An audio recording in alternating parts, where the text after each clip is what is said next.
it's time to decide what to do with my life. But seriously, that is exactly what I have to do. I definitely have to take the boat out here in Tonawanda. And the question is whether to find some way to ship it to Pittsburgh and continue the journey to New Orleans, or try and get as far as I can this year, or to take the boat out here in Tonawanda, which I have to do, but store it here and maybe come back a couple times and work on it and go again next spring, or to take it out here and drive back and get my trailer, which is 400 miles away, drive back here another 400 miles, so now we're up to 800 miles, and then drive the boat again back to Greene County for a total of 1,200 miles, which is about 1,198 more miles than I would really prefer to drive this boat on this trailer. Because a tree fell on it and it was damaged. It's rated for 3,000 pounds.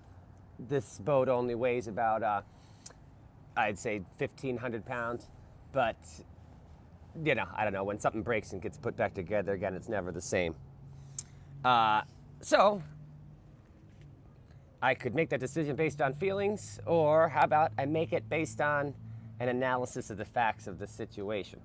I've been an analyst for 18 years. You know, you've got to lay out the facts first and then analyze later. Otherwise, you end up forming an opinion, and then you're subject to confirmation bias. Socrates said that the unexamined life is not worth living.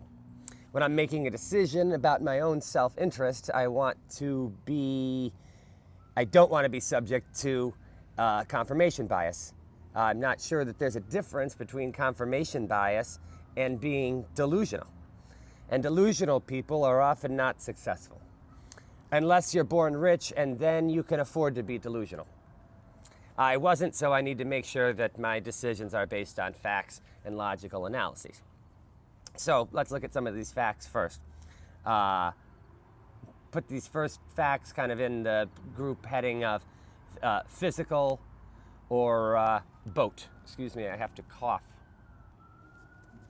Apologize for that. Okay, 1, the center hull is leaking still. It's always leaked since I started, but it seems to be leaking a little more. I assume it's from when I grounded out on a shoal in Onondaga Lake after leaving Syracuse. To fix that requires taking the boat out of the water, which I'm already doing, but finding the leak and also taking all of my things out. So I think that would be around at least 2 days and $50 for repairs. 2, the boat directs rainwater into the cabin. That was the fundamental design flaw.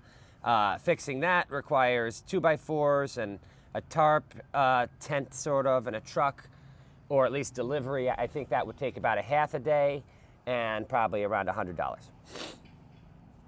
The electric motors are almost useless. That negates my need for most of the batteries, at least the lead acid batteries that I have barely used, which should be removed. That would take around 200 pounds and allow some more space. And cost me $0. The time it would take would only be about a half an hour if I already have the truck. 4, I haven't used the yellow, there's a 30 amp big wire that goes for your shore power. I haven't used that at all. It's just taking up a big thing of space at the front of the boat. All I got instead was a smaller lead cord like you would use outside your house, and a converter from that lead cord to the 30 amp service. So I should take that out. And that would take about 5 minutes. 5, I have 2 suitcases of clothes that I haven't used and can't because they got wet and now they're mildewy and smelly, which leaves me, you might see that I'm wearing, you know, basically the same 3 shirts in every video, and the same basically 2 pair of pants for the last 5 weeks. So yeah, those should be removed. That costs nothing. It takes me about 5 minutes if I have the truck. I have 3 to 4 bags of food that I haven't used that are smelling bad and they're probably rotten. I got to get rid of them. That's $0. Takes 5 minutes. I haven't used my cooler in weeks, so I should remove that. $0, 1 minute. I've got books which are soaked and there is no time to read. I haven't read a single page of anything in 6 weeks now. I thought I was going to catch up on reading. Instead, I've fallen way behind on my reading. I should have learned my lesson years ago. I tried to do a boat book tour with my own books going down the Hudson Valley. Thank you to the Troy Record for picking up on that article and the Ravenna News Herald. But yeah, that didn't turn out well. Everything got wet and all my boats were ruined. It was a net loss instead of any kind of a gain. And yeah, I should get them off the boat because they're just taking up space. And the same goes for my tent, which I haven't used, my second anchor, which I haven't used.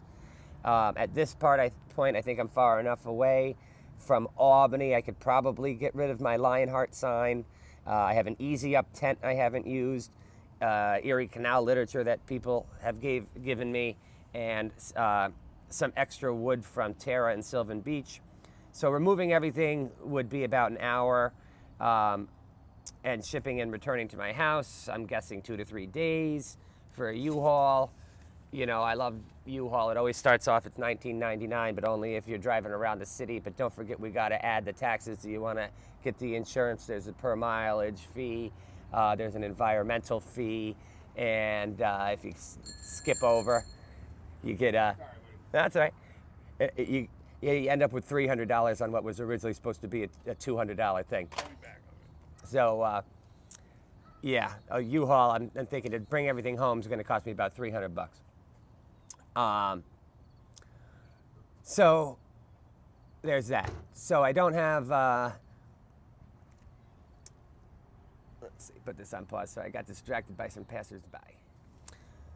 Okay, another problem. I don't have a place to store the boat in Western New York. I need to find a place. I've been in some contact with just a place that's like gravel and you store your RV or your boat or whatever on top of it. That's fine. Like I said, I have a trailer, but it's back in New Baltimore and it needs work. Another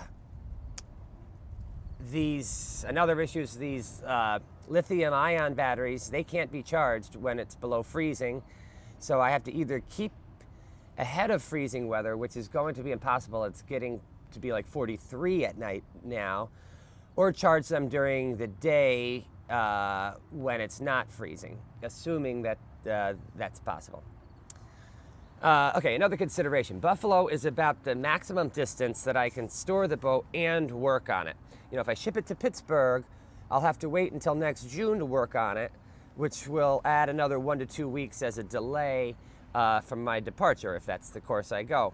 And that could be okay because I could explore Pittsburgh and couch hop for a week or two without the boat being in the water and on my mind. There are above the waterline leaks from splashes, and when I get rocked by waves or wakes, and fixing them is going to require about 2 days, and I'm going to guess around $200. 14, I don't know if the electrical system works because there is too much stuff in the way for me to check. It's a small boat, and I've got too much stuff on there. I can't even get to the charge controller and inverter to look at the display. Solar will be useless, will be less useful as the days grow shorter. The polyurethane has worn off. It needs repair. I'm going to guess it's going to take about 5 hours and $50. And adding a extra 3-inch step to the transom area so I can see over the solar panels is probably going to cost me about $100 and about 3 hours. So that's kind of like the physical stuff that I gotta sort of deal with on the boat. Monetary wise, I guess let's just be real here. So my plan was there's certain delays when you leave the state in terms of your pay. I anticipated today to get my vacation pay, but there's always these bureaucratic hiccups. Somebody forgets to hit a button or the fifth agency that's involved in doing the payroll, along with OGS that does your parking, doesn't communicate, and blah, blah, blah, blah, blah, and your check gets held up. It's happened to me every time I've left government service. So, yeah, that's a big chunk of change that I was expecting to come yesterday, which didn't come, and so instead I'm just having to transfer some stuff over from my home equity loan line of credit, which is not ideal. I need to address that situation as soon as possible, but even if it's addressed, it still won't come for another 2 weeks. Let's see. So the other question is, I don't know how much. I know roughly how much it would be if it was, but they tax the heck out of it. Like they take like 45% of it or something. They treat it like a bonus. So it's very hard to budget based on those numbers. I had originally thought to myself that I would be almost to the Mississippi River at this point in the trip, and if I was making money from YouTube or book sales, that I would keep going and kind of just extend the trip, and if I was making nothing, then I would book it down in New Orleans as quickly as possible in order to come back and say, oh, I did the trip.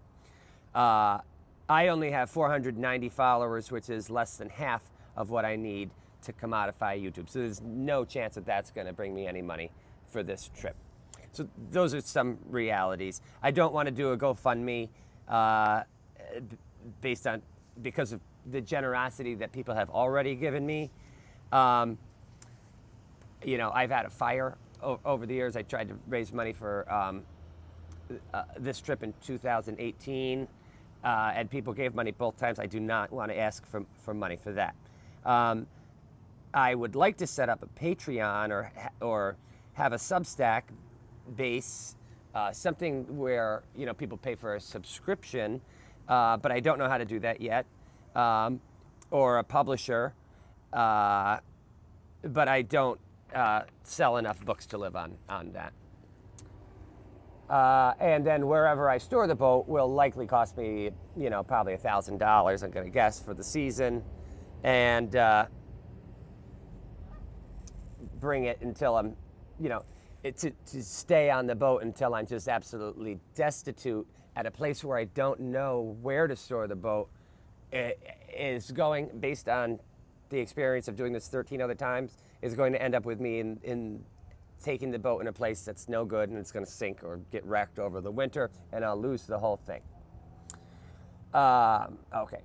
Other considerants: capacity and electronics. I haven't figured out how to offload media, so I'm just deleting it, which means that it's lost for the future unless I upload it.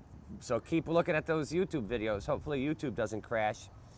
I thought I would learn how to edit videos in Root, but I have not even opened my laptop because there's just been absolutely no time to do anything except pilot the boat and eat and sleep and try to go to see some historical stuff. Then when it comes to research and writing potential, which is the point of this trip, right? The choice is, again, go as far as possible, which means going as quickly as possible, which means doing no new research, or storing the boat, and I can double back either by bike or by truck and do much more research on the canal because I'm driving quickly from place to place and then being in those places rather than spending all my time getting from place to place. I'm missing ruins, museums, interviews with historians as I try to push through. My Erie Canal book would certainly be much better if I double back. I doubt I have the ability to absorb much more into my mind without taking, a week off of this. In terms of my body, I'm sick and not likely to get better in the current conditions. The boat is not designed for cold weather and would need 2 to 3 days of retrofits. Otherwise, I'll just be sleeping in a cold, damp bed every night in damp clothes. And I want to get in shape, and that requires, for me, just knowing the process I have to go through, it requires 3 or 4 days of solitude. And then socially and mentally, you know, I miss my cats. I miss going on a date. It would make me feel good to help my parents repair their property for the winter. They live in the middle of the woods and there's a ton of raking to do. I'd like to go to the Capitol and circle back to see other people I've met in Brewerton in Rochester. So those are all sort of considerations.